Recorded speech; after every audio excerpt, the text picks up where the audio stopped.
Welcome to a podcast about wealth and life. We all know that our finances play a big part in how we live our lives.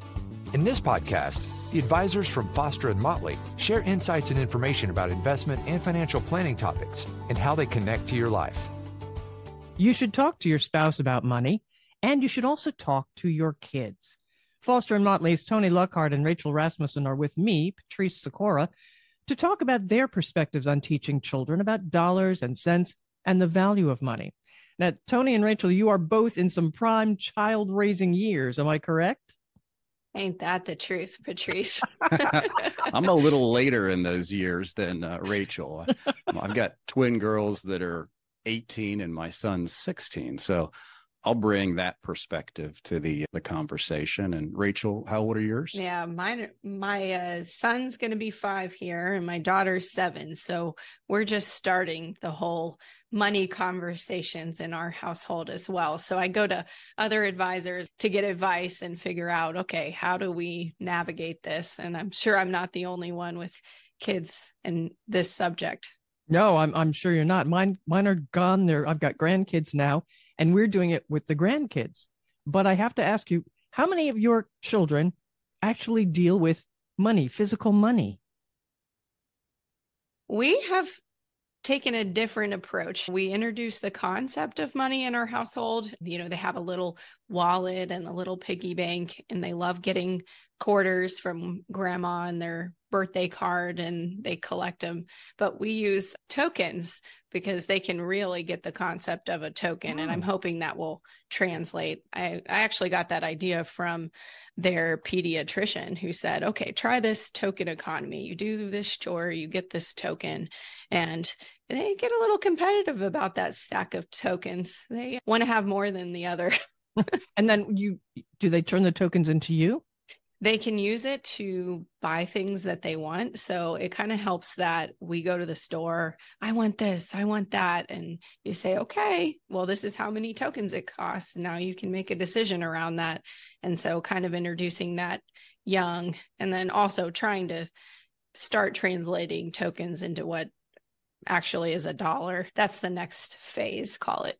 Yeah, so that's an interesting question. I mean, with virtual currency and credit cards and all the different ways to transfer money around these days that don't require the tactile part of money. I think it's important, as Rachel, you're doing in some way, shape, or form, to incorporate some tactile part of that. Back when my kids were little, and we'll talk more about this, when they first realized what a gumball machine was at the restaurant when you're walking out, it's like, okay, somehow they want something and we can equate that to money. So, we started doing an allowance of like a quarter once a week, and that was kind of their allowance, and gave them it was their money to spend if they decided to buy a gumball, as opposed to our money to spend, even though we were giving it to them. So some tactile part of that, I think, is very, very important to trying to get that across to kids. And in fact, my daughter has a part-time job. One of my daughters has a part-time job. And this weekend, speaking of tactile, she got paid in $5 bills at the restaurant. And she was looking at the $5 bills and thinking, I think this one looks weird. I think someone's giving me counterfeit $5 bills. So she took it to the manager, and the manager said, well, honey, these were what $5 bills looked like in the 70s before you were born. So, there's still tactile. There's still money being exchanged hands, just not as much as we're used to. That's fun.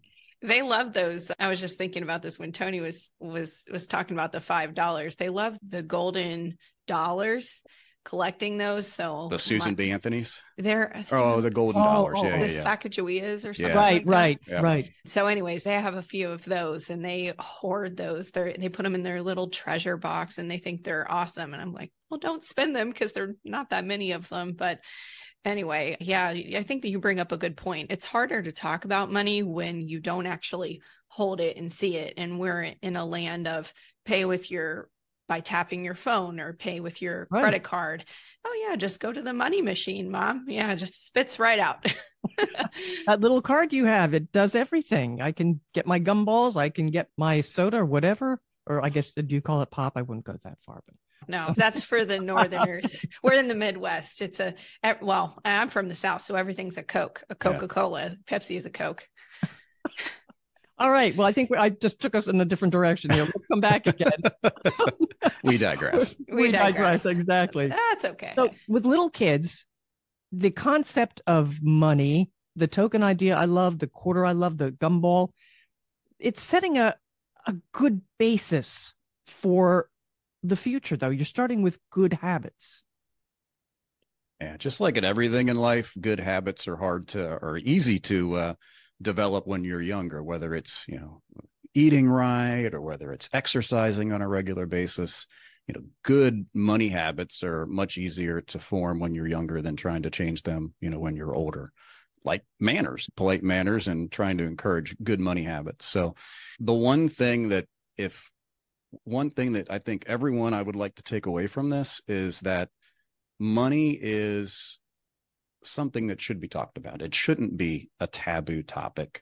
There is going to be a lot of different situations in life where you're going to have these experiences or these events where you can use those real life events to talk about money, and not just talk about successes of money. Share with your kids, in an age appropriate way, some of the things you didn't do well, some of the mistakes that you made, so that they can kind of learn from those mistakes without making some of those mistakes themselves, or at least the hope is that they'll learn from those. But oftentimes mistakes are something that maybe it hits home a little harder than some of the successes that you share. So I just want people to not make money taboo, and topics and conversations about money not being taboo, but, share experiences, use those life events, that the gumball machine, or going to the ball game, and, do you buy, cotton candy or drinks or all those things. Talk about the value of money. Use those life events to have those conversations.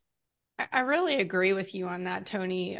Just talking about it early and letting kids make small mistakes before they become really big mistakes. I think we can all, our feelings around money get ingrained in us at such a young age.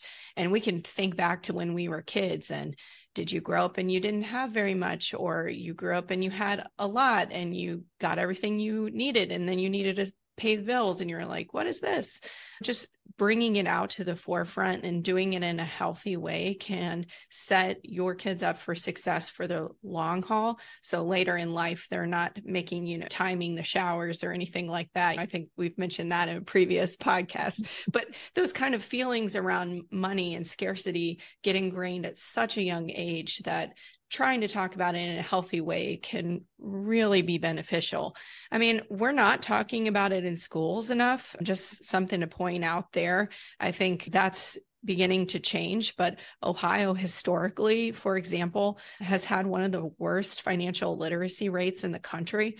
And us, the U.S. as a country is fairly poor in terms of knowledge about money and compound interest and money concepts, that we're putting these young adults out into the world with very little training. So they're starting to introduce that in schools, but we have a long way to go. So if you can introduce that in the home earlier, you're going to be in a much better position. How about teaching generosity? I love that. I mean, just trying to use money because you can do different things with money. Right. You can spend it, you can save it, or you can donate it. So Foster and Motley has been participating with a local Cincinnati school to go in and teach financial literacy. And they do this through the UC Economics Center, and they do a great job, but they allow the kids to spend all of their behavior points in those three ways. They get so many dollars for doing good attendance or their homework or whatnot. And then they come into these stores, and the stores will allow them to buy an item, save those credits for the future semester, or donate it. And teaching the kids to donate it at such a young age, I was really shocked. I know I've talked to my colleagues about this, how many kids actually chose to do that. Maybe they used half of their money and saved some, but then at least 10% was going to the donations. And so the classes are deciding, what organization they wanted to donate to. So I think that's a fascinating concept to introduce. And you know what, on that topic, I mean, those are things that there's like piggy banks that you can buy out there that have those 3 buckets. And that's a great way as you as a parent to really have those conversations. So we'll talk more about that later here in a bit. But, newsflash, those same conversations need to happen at the home level as well, right? With teenagers, Tony, even if you've laid the groundwork for sharing your money, things change when you're a teenager. You seem to want more. What are you seeing? Well, I think it starts with when they're younger, as we talked about. And when my kids were younger, I was trying to formulate my thoughts about how to deal with my kids and money. And I read a book that really helped crystallize some of those thoughts. It's The Ultimate Parenting Map to Money Smart Kids by Linda Leitz. And it's older. I think it's copyrighted in 2006, 2007, but the principles are there. And in essence, what it says is when they're older, they have a job, right? And they get a paycheck. So when they're younger, help create a paycheck for them. Some different things around the house, some chores, some expectations of what they should be doing, and give them a weekly allowance. If they don't do those chores, the allowance comes back. There was oftentimes that my son, he didn't want to unload the dishwasher. And I would say to him, Aiden, you can either unload the dishwasher or you can go give me $1 and I'll do it for you. I mean, the 2 things we have in life are time and money, right? So you can either pay me to do it or you can do it yourself. So, and 99% of the time you'd unload the dishwasher and that'd be fine. So allowing them to, giving them money and giving them chores, set expectations, jobs, right? It's conditioning them to, as we grow up and get a job and get paychecks, it's the same condition. So you can use time or money to make choices. Yes. I love that. And as they get older, that continues. So, giving them an allowance that's appropriate based upon their age, and then having them pay for more things. So, one of the first things we would give them an allowance. And one of my memories is we go to the circus and they wanted cotton candy. And we said, well, you've got your money. You can buy your own cotton candy if you want. And sometimes they would, and sometimes they wouldn't, but it became a value decision that they made as opposed to us. And even though they were paying for it with their money, we were giving them the money, so we were still paying for it, but it was their money, so they made better choices. All right. We talked really briefly there, Tony, about the bank that has the 3 buckets in it. Mm-hmm. Let's talk about that, and then we'll move on to an older kid. And I love the idea of setting up a 529. But let's start with the savings, the piggy bank. Yeah. And just kind of talking about the different buckets, saving, spending, donating, here's where you can introduce different concepts of maybe a matching component that can help you introduce the concept of compound interest, which is something that kids can start understanding probably by about the age of 9, 10, 11, and definitely at high school. Hey, if you put this much in your savings, I'll match you and you'll see your bank account grow by double. And that can help introduce the concept of the compounding nature of money. Especially you can do that when it comes to charitable intent. So going back to that subject, if you want to give so much of your money to this organization or give of your time, I'll make a donation that can come from you or something like that. So they can feel that sense of agency. Again, it comes down to creating the opportunity for them to make choices in a safe and responsible manner so that when it comes time to making the big decisions, i.e., okay, we're going to go to college and how are we going to pay for all this? And maybe that comes into the 529 conversation. That's become a huge expense for families. And so saving early and often for that can be really, really important. But we see quite frequently that there's not quite an understanding when you get to college how much this actually costs. In addition to the tuition, there's other things that you're going to need, books and laptops and spending money with friends. And then, you give the kid a credit card and all of a sudden they've run it up. So how can you begin to introduce those concepts when they're anywhere from 10 to 18 and still in your household before you kind of let them loose? And I'd say younger than that. I mean, I think the 3-bucket piggy bank is the perfect way. You got, a bucket for saving, a bucket for spending, and a bucket for giving.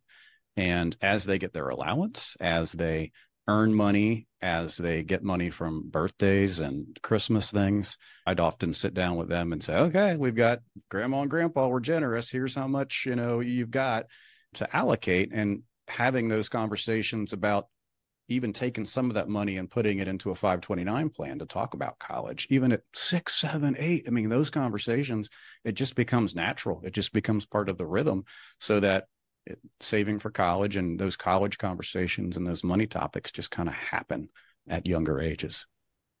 When is the time to start talking about loans and interest and credit cards? Oh man, I'd say probably about maybe mid-teens when you say, Tony. That's when you can kind of understand. Well, kids can already understand, okay, if you borrow this, you have to pay me back. They can get that at a young age. But going back to the compound nature of a loan, and okay, it can cut both ways. If you're saving, you can obviously compound your money. But if you're borrowing, the cost of that borrowing can get compounded. And it wasn't necessarily as big of a deal when interest rates were low, but that has changed. Interest rates have come back to new normals. And I think introducing the concept of the cost of borrowing and what that would mean long run, how long would it take you to pay back this loan? I mean, that's where you can even lean on your financial advisor and say, hey, can you create a scenario so my kid can really understand what this is going to cost them? And I think it becomes as easy as having conversations around paying off your credit card bill every month. Have them be part of that. Maybe they help you help them log in, or they help you log in and watch you do it and pay the credit card bill off, and know that's just part of what you do every month. If you're going to borrow it for a temporary period of time, you got to make sure you pay it off within a reasonable period of time. So those conversations, I think, are, even at younger ages. But then, setting up a savings account at some point. So the piggy bank works for a while, but, maybe 7, 8, 10, you start setting up some savings accounts and the excess money goes in there. I got kind of creative because my kids grew up in a very low interest rate environment. So I would pay them interest by transferring money from my account to their account. They were none the wiser that the money was going in, but we'd get the statement every month and we'd say, hey, look at how much money your money grew just by leaving it in the bank and letting it work for you. Now that interest rates are a little higher, it's not as necessary, but I created that environment to allow them to see their money growing. That's a great thing, because if you do not see it grow, you really do get disappointed, especially as a kid. Yeah. I want to see some kind of improvement there, some kind of movement. What about stocks? When is the time to get them interested in stocks, do you think? I think that's a little bit personality dependent. When we talk about this with clients, you have kids and grandkids getting interested at different stages, depending on whether they have a bit of an entrepreneurial spirit. If they're setting up lemonade stands early or cutting lawns, maybe with those kind of individuals, you can introduce the concept of stocks at a pretty young age. You can set up a custodial account through, a brokerage account that you own, and it's for the benefit of the minor, and they can buy stocks. I think it's great. You go to the store and you say, hey, do you know that Procter & Gamble makes Tide? And you could buy that stock. And so just taking that conversation to your everyday lives can make it more tangible. When you see some statement on paper, it doesn't feel real until you hold something in your hand. And we have kids who say, okay, I'd like to buy some Disney stock. And so we go ahead and do that in their account, and they can kind of see how that grows over time. So you can teach the concept of stocks pretty early. And I know that they do this in school as well through stock picking contests and so forth. You just kind of have to be careful around the sense that you're just gambling with this free money and teaching the concept of investing versus speculating. And sometimes the markets aren't good, but if you're patient, which is something that we all have to learn as we get older. Being more and more patient, then it is very well rewarded. What don't you think, Tony? I do. And I think, a good first step is if you've got a brokerage account, as a parent, you could talk to them about P&G or Apple or Disney and buy a share or two of each of those companies when they're younger, and, allow them to kind of, we have annual meetings around the holidays, and we did that. We bought a couple of shares of stuff a bunch of years ago when they were younger, and we'd kind of update it and look at it on an annual basis. So we're not looking at it too frequently, but checking in on it occasionally to see the growth over time. So I think that's kind of a good first step. It's very, low effort because, if you already have a brokerage account, you're just buying some stuff there. And then as the kids get older, setting up those custodial accounts, talking about diversification. Maybe you put a couple stocks in place. I recently did this with my kids. We bought a couple of stocks a couple of years ago and tried to research them and all that good stuff. And then with the rest of the money, we put into a mutual fund. So I let that kind of go for a year. And then the next year we said, do you want to research all these stocks and try to pick winners and losers? Or do we just want to buy a diversified mutual fund that, mirrors the market? And let's just buy the mutual fund. So getting that diversification and the kind of teaching that through, a long-term time period. I think also, you could get kids involved, and we've seen these conversations happen with our clients, especially in family meetings when it comes to donor advised funds. So that used to be a concept for only the ultra wealthy. They create these foundations and so forth. But now it's high net worth individuals are putting appreciated stock into donor advised funds. And I know we have some podcasts out there on that. Actually, Tony, I think we did that one together. But having them part of that conversation of, look, I took this appreciated stock that grew for 20 years, and now this magnifies the gift. Do you guys want to be involved with that decision-making process of where the gift goes, showing how money has this agency and more as a tool as opposed to something to be feared? That could be a really fun way to introduce not only charitable intent, but also the growth of stocks. Yeah, I think that's a great point. And then as the kids get older, 15, 16, get a job, earn some money. Seriously. Like my kids started working when they were 15, 16. We kind of cut the allowance off at that point and have them pay for a lot of their stuff. I mean, they go to the movies, they pay for their gas. It depends upon, each kid's specific situation, whatever sports, if they're heavily involved, maybe that allowance continues for a period of time, or maybe it's a hybrid thing. My kids to the point where they work, 6 hours a week on the weekend to make money for their fun stuff. But we pay for the car insurance and the stuff like that. They pay for the gas. They pay for when they go to the movies. They pay for all their discretionary stuff with the money they earn. And it's good for them to live within a budget. So that's, I think, the next step. What about setting up some kind of a Roth account once they get a job? Yeah. So we've done that too. When the kids hit a job, they have earned income. You have earned income, you can make a Roth IRA contribution. So we've set those up. And one of the things that we do, just like your employer matches what you put into your 401k account, oftentimes, we match them. So, hey, if you put in $500 of your money, we'll match your $500 to kind of get them in that rhythm of, okay, you got a job, you got an employer that's matching you, making sure you're taking advantage of the stuff your employers are giving you.